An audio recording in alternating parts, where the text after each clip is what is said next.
que é o que é. Tem poderes, mas não é super-herói, faz pactos, mas não é advogado e não é ladrão, mas rouba o seu coração impiedosamente. É esse demônio sedutor aqui, que perdeu todos os seus poderes quando sem querer bateu de frente com uma herdeira de coração frio. Ele precisa se tornar guarda-costas dela para tentar recuperar as suas habilidades demoníacas, mas por quanto tempo ele vai negar que tá começando a se apaixonar? Você vai descobrir no vídeo de hoje, abreviando meu demônio favorito. A Coreia sabe nos dar belas criaturas míticas, né? Afinal, temos um Goblin, raposões de 9 caudas, ceifadores e tava na hora de um demônio entrar pra essa lista. É ele, Jong-won, com a carteirinha diabólica completa, poderes mágicos no estalar de dedos, arrogância e prepotência e um desejo forte por consumir almas humanas. Ele não parece o típico diabo que a gente tá acostumado e não é só por ele ser lindíssimo com esse sorriso irônico, mas também porque a água benta nem faz cosquinha nele e as cruzes são os seus acessórios preferidos. Ele tem assombrado igrejinhas por aí há pelo menos 200 anos e os seus negócios diabólicos são simples. Ele procura os humanos mais desesperados e fadados à miséria e sela um pacto. Ele concede o maior desejo da pessoa por 10 anos e em troca ela vende a sua alma pro diabo, sendo mandada pro inferno com um ataque cardíaco. E é nesse mercado que ele continua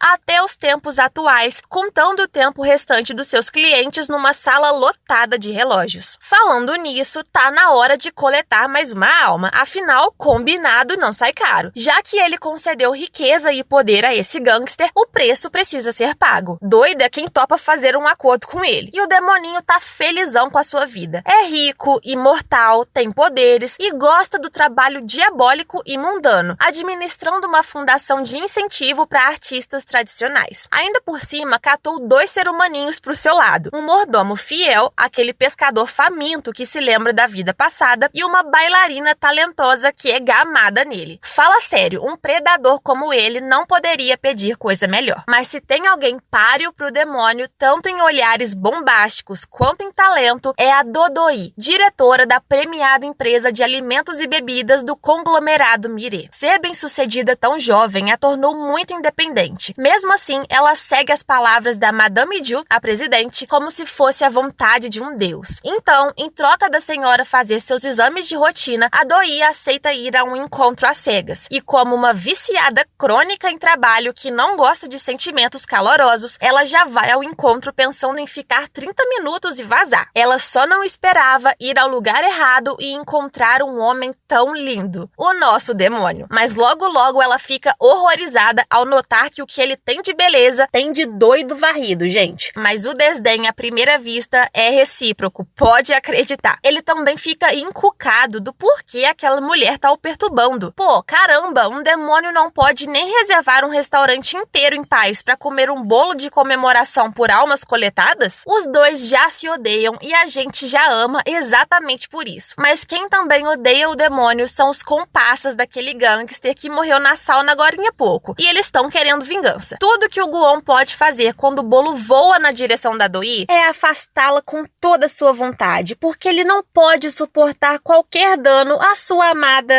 sobremesa. Por aquele ser o dia do seu aniversário, a Doi entende tudo errado. E enquanto ela corre para disfarçar com maquiagem as suas bochechas vermelhas e entra em negação por estar atraída por um louco sensual, ele resolve a sua briga prendendo todos os bandidos no jornal. E isso, literalmente falando. Ela retorna um pouco mais mansinha, mas é recebida pessimamente pelo Guon, ainda de luto pelo seu bolo amassado e pouco se lixando pra ela. Com o orgulho ferido, ela volta a ser a princesa de gelo e vai embora. E é melhor assim, ela tem mais com o que se preocupar, tipo estar envolvida na crise interna de poder da família. Tem um monte de gente na fila querendo herdar o trono da senhora Ju no grupo Mire. O filho mais velho, a filha mais nova, a nora, o neto e o sobrinho hippie. Mas as coisas são mais complicadas para Doi nessa briga não declarada, porque ela não é biologicamente relacionada a eles. Os pais dela morreram quando ela tinha 11 anos num acidente de carro e ela foi acolhida pela Madame Jill, que prefere a amarga Doi do que as porcarias globais que são seus parentes. E eu nem preciso falar que esse povo todo vê a Doi como uma intrusa. Mas no fim do dia não importa, porque ela continua sendo a queridinha da Madame Jill. E o relacionamento delas é adorável, baseado em muito apoio extravagante, desde a limusines na época da faculdade, a simulações de quase morte para atrair a garota para uma mini comemoração de aniversário. A senhora tá determinada a fazer a Doi se casar, porque só assim talvez a garota tenha alguém em quem confiar e viva de verdade, em vez de só pensar na morte dos pais. Ela precisa amar uma pessoa ao ponto de perdoá-la, até mesmo se for traída. Todo esse papo leva a Doi até a praia, onde ela pensa em seus pais com saudade e espera o seu maldito aniversário chegar ao fim. Mas tudo dá errado ao entrar no Uber e perceber tarde demais que tá com um motorista estranho todo machucado na nuca. Do nada, ele a ataca, avisando que ela vai morrer por causa da senhora Jill. Mas felizmente estamos falando da durona Doi, que consegue fugir apesar dos saltos gigantescos deixarem a função 1000 vezes mais difícil. Ela se vê presa entre o seu perseguidor e uma silhueta na névoa, que apesar de parecer uma geladeira Electrolux 2 portas, é o Guon, a sua salvação. A Doi não tem opção a não ser arriscar no nosso demônio, que estava só esperando por aquele momento desesperado para fazer um acordo com ela. Apesar de saber que é loucura assinar um contrato desconhecido, com a vida em jogo, isso é tudo que ela pode fazer. Mas antes que qualquer pacto fosse selado, o maluco matador ainda vivo avança enlouquecidamente para cima deles, e é bem naquele momento que o mágico estalar de dedos do Guon não funciona e os dois caem no mar. Ela sabe que se tentar ajudá-lo, os dois afundariam, mas mesmo assim, ela agarra aquela mãozona sem notar que a tatuagem de cruz dele queima até reaparecer em seu próprio pulso. Eu ouvi morte por afogamento? Não, Nanina, não. Aqui não vai rolar, porque o Guon recupera consciência e consegue salvá-los. Mas ao perceber que a sua preciosa tatu tá no lugar errado, o desespero bate forte, e quando uma onda quebra dramaticamente em câmera lenta, a Doi só consegue desmaiar e acordar assustada no hospital sob o olhar estranhamente atento dele. Na frente dos outros, o Guon é todo gentilzinho e calmante, bem ciniquinho, sabe? Mas só até a secretária da Doi sair do quarto e ele ficar indignado pela falta da tatuagem. Ela fica igualmente apavorada com aquela cafonice no seu braço, pensando que se tatuou numa noitada. Então, a única solução é fazer um laser de remoção ou cobrir a tatuagem de chiclete com uma nova. O rosto do Pororô. Gostaram, meninas?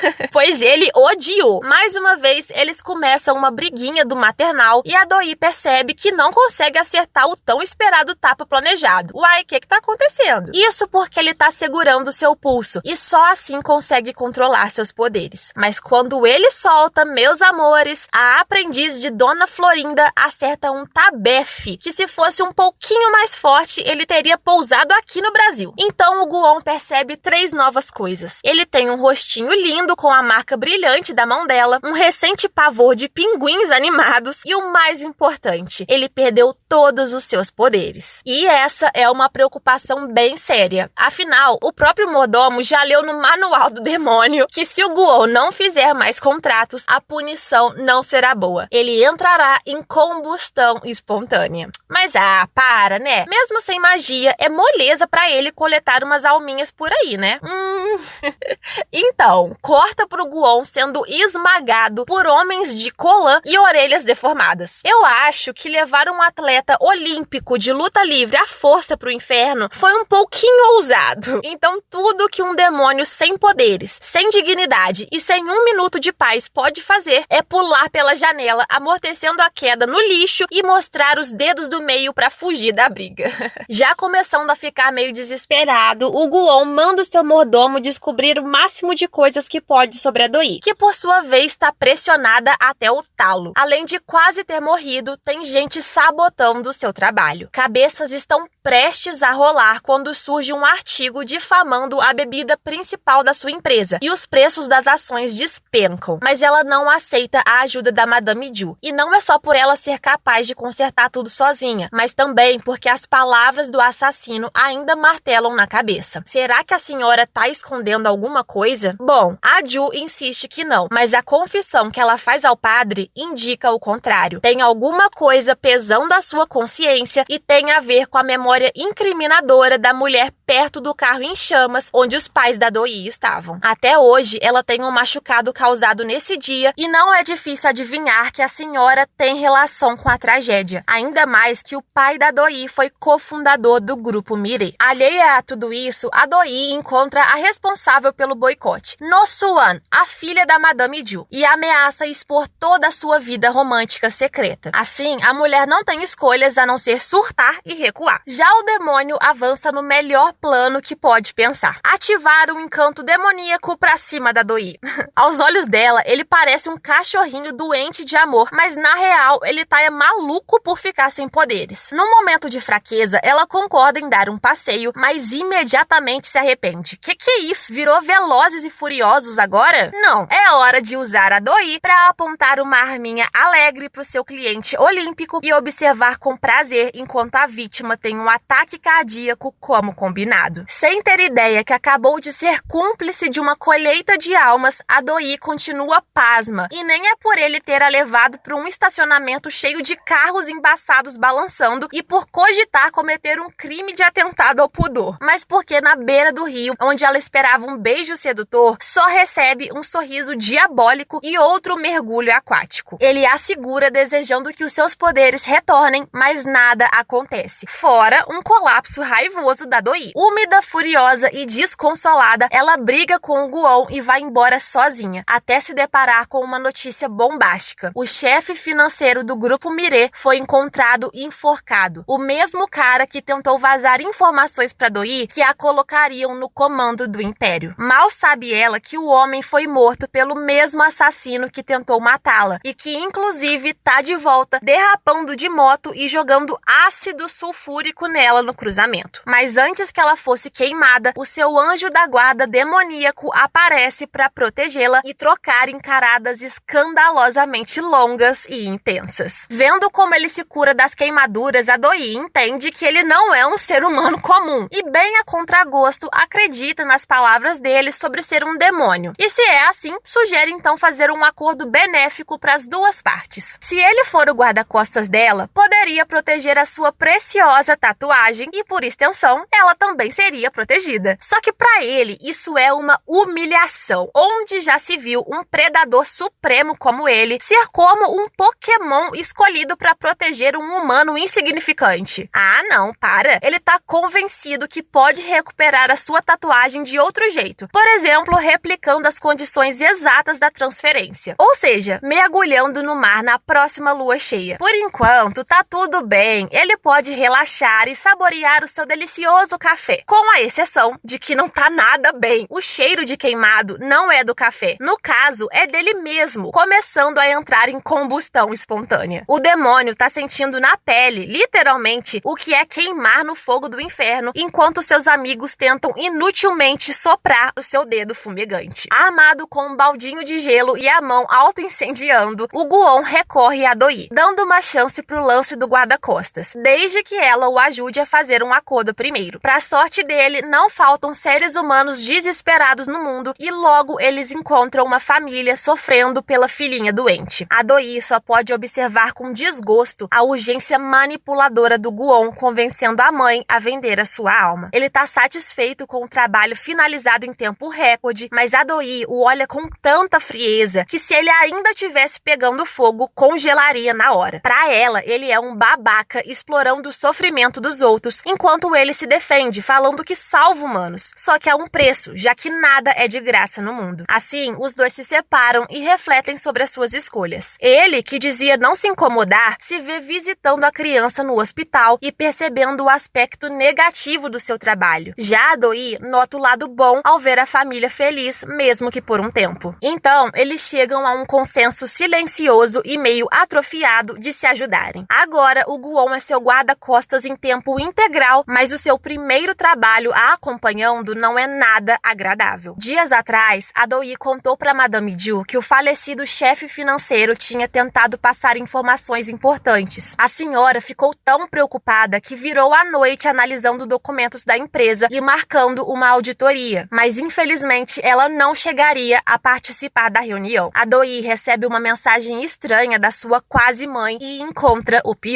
a senhora morta na estufa. Ela entra em desespero pedindo a ajuda do Guon, mas apesar dos olhos do nosso demônio parecerem tristes pela primeira vez, os seus poderes não são capazes de trazer os mortos à vida. Ela fica inconsolável e, pelo visto, só ela, porque o restante do velório se comporta como se fosse uma festa e afrontam a Do-yi. O filho mais velho age como se já fosse dono do grupo Mire. A filha desfila como anfitriã de uma comemoração e o neto acende um cigarro com desprezo na amada estufa onde a Madame Ju se consolava sem o amor da família. Vendo a Do-yi com o coração partido, o Guon estala os dedos e faz o pirralho bater com a cara no vidro. E surpreendentemente, ele vai além, a consolando. Ele muda a cor do vestido da Do-yi para branco. Assim, a alma da Madame Ju a reconheceria no meio dos outros falsos vestindo preto e as duas poderiam se despedir, mesmo que ela aparecesse em forma de uma borboleta. Como se já não tivesse sendo ruim perder alguém importante tão abruptamente, a perícia dos policiais indica que a Madame Ju morreu por ataque cardíaco causado por um remédio que ela era alérgica. A Do-yi perde o chão e observa cada pessoa horrível daquela família. Todos eles sabiam da alergia e ela se pergunta qual deles trocou as medicações para matar a senhora. Ou pior, todos eles estavam envolvidos? Ela tá triste e enfurecida demais para manter as suspeitas para si mesma e na frente de todo mundo acusa a Madame Ju de ter sido assassinada. Todos ficam possessos e quando a Do-yi tá prestes a ser expulsa, chega o momento triunfal da leitura do testamento, que por si só sempre é um bafafá, mas aumenta ainda mais quando todo o império do grupo Mire é deixado para Do-yi. Só tem uma condição: para herdar a empresa, ela deve se casar em 1 ano. Movida por justiça, ela aceita, mesmo que precise segurar a mão de um demônio e pedi-lo em casamento. Mas é na frente de todo mundo que ele dá a sua resposta infernal: putz, então, quero não, filhota. Meu Deus.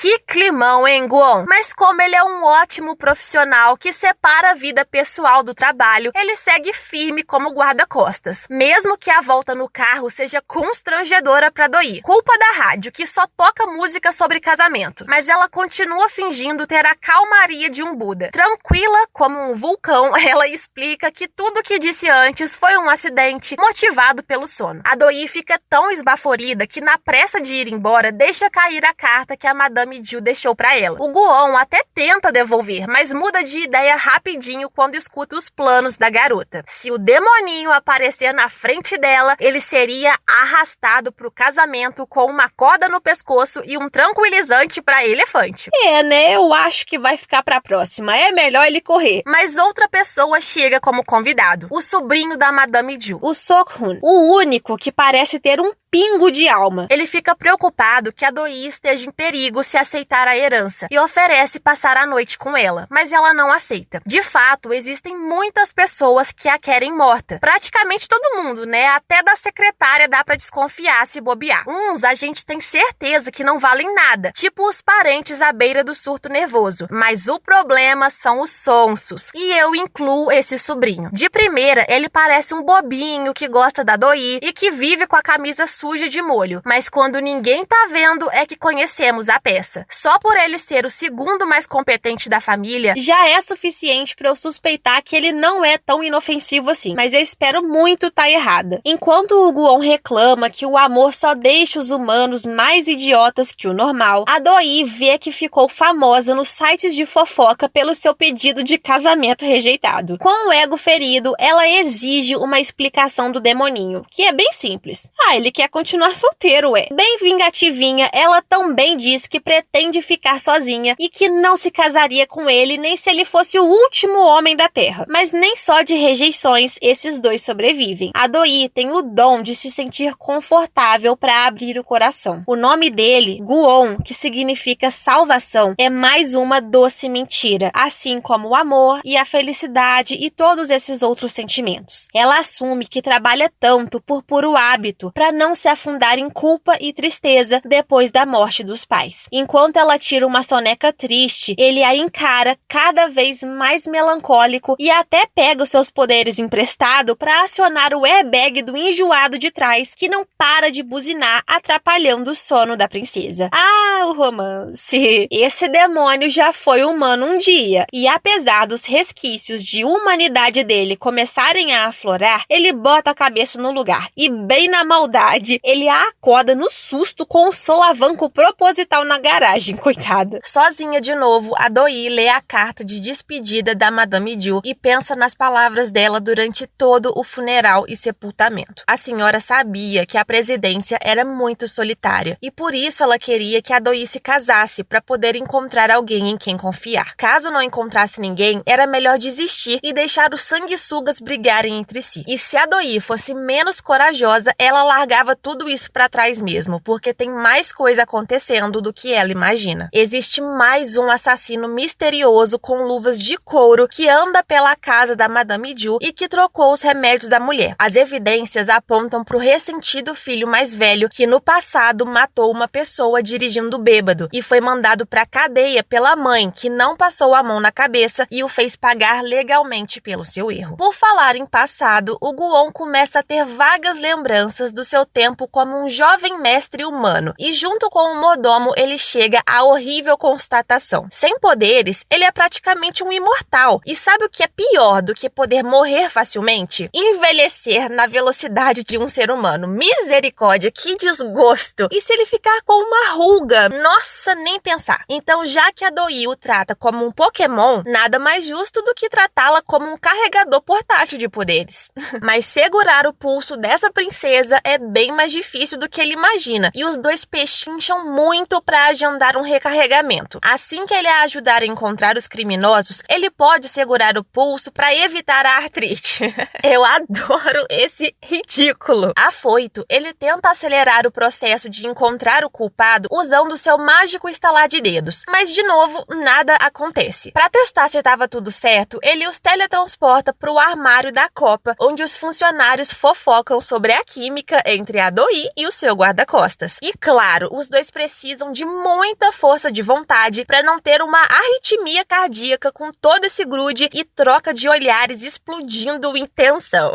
Mas ok, eles sentiram bem de perto que os poderes estão funcionando, mas não sabem que não conseguem encontrar o assassino de aluguel porque ele tem 1001 faces com máscaras teatrais, por isso dificultando o reconhecimento. Mais tarde, o demoninho arrasta a Doi pro jantar da equipe e aproveita a chance para segurar o pulso dela por baixo da mesa. Para ele, é uma recarga inofensiva, mas a Doi já tá começando a ficar vermelha. Mas se algum clima de romance tinha sido criado, é desfeito imediatamente quando o Guon a compara com um porco e os dois mudam de humor, se separando bravos e brigados. Essa é a hora que os gangsters que estavam caçando o Guon o encontram para vingar a morte do chefe. E sem poderes, ele é encurralado como um alvo fácil. Quem diria que levar uma cacetada na cabeça o faria sangrar horrores, né? Felizmente para ele, a Doi não foi muito longe e sabe que é hora de ser a guarda-costas do seu guarda-costas. Tudo que ela tem é um apito, um choquinho que não funciona direito e um spray, mas a cara do Guon diz tudo. Um demônio está vendo um anjo de vestido branco fazendo história com muito pouco. Assim que ele a pega pelo pulso, o show começa e a magia toma conta. Ele a segura como uma bailarina e os dois dão a vida no tango. Uma pirueta e um capanga sai voando. Ela gira e um nariz é estapeado. E assim eles continuam macetando o bonde enquanto explodem em química e na tabela periódica inteira. Mas é só quando todos caem que nem pinos de boliche que o Guon lembra da sábia filosofia do guarda-costas. Regra número 1. Nunca a perca de vista. 2. Nunca abaixe a guarda. E 3. Nunca se apaixone. Ops, eu só acho que essa regra acabou de ser quebrada. nada. O que você vai fazer agora, hein, senhor demoninho? Com certeza vai ser algo bem bobo, como já manda a personalidade dele. Então já vamos nos preparando para um pouco de ciúmes demoníaco, até que ele perceba que o noivo da Doi não deve ser um humano qualquer, mas sim ele mesmo. Algo me diz que essa vai ser a melhor parte do dorama, então já se inscreva no canal pra gente acompanhar juntinho. Até o próximo vídeo e tchau!